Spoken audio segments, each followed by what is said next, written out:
Reading Luo language, almost late to school. Piny ne otimo mudho, to koth bende ne chwe. Piny ne otimo mudho, to koth bende ne chwe. Kane Ben ne ikore ne dhi e sikul. Kane Ben ne ikore ne dhi e sikul. Ne oparo mondo orwak gigo mageng'o koth. Ne oparo mondo orwak gigo mageng'o koth. Mondo kik dende bed kod ng'ich. Mondo kik dende bed kod ng'ich. Kane osetieko, ne omadho chai ma okinyi. Kane osetieko, ne omadho chai ma okinyi. Ne obiro dhi e sikul bang'e. Ne obiro dhi e sikul bang'e.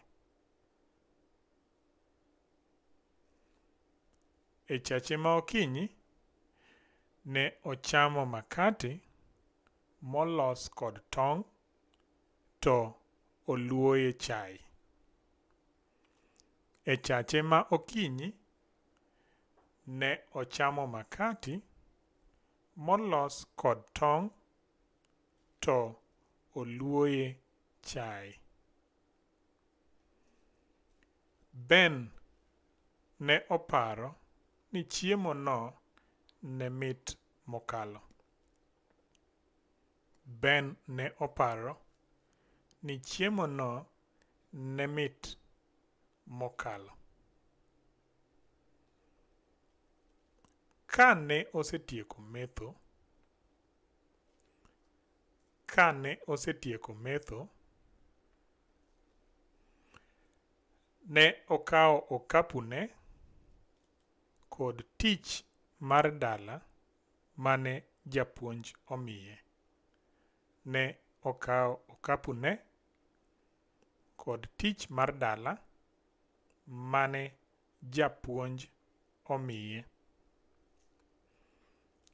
Eka ne owuok ka ochimo sikul. Eka ne owuok ka ochimo sikul.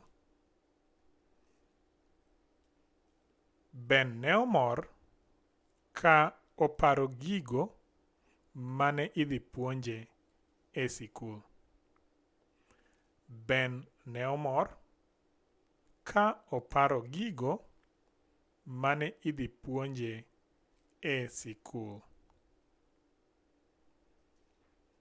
E yo, ne oneno achiel kuom osiepene. E yo, ne oneno achiel kuom osiepene. Ne ochako wuotho e bath osiepne ka gichimo sikul. Ne ochako wuoth e bath osiepne ka gichimo sikul. Ben ne ong'iyo sa ma ofwenyo. Ben ne ong'iyo sa ma ofwenyo ni obiro leo ne sikul. Ni obiro lewo ne sikul. Ben kod osiepne ne owuok ng'wech. Ben kod osiepne ne owuok ng'wech mondo gichop e sikul e wang' sa. Mondo gichop e sikul e wang' sa. That A is a problem. It should be an E. A sikul. Kuom hawi maber. Ne gichopo ka odong' dakika achiel mondo olang' oywagi. Kuom hawi maber. Ne gichopo ka odong' dakika achiel mondo olang' oywagi. Ben kod osiepne ne onyiero wachno.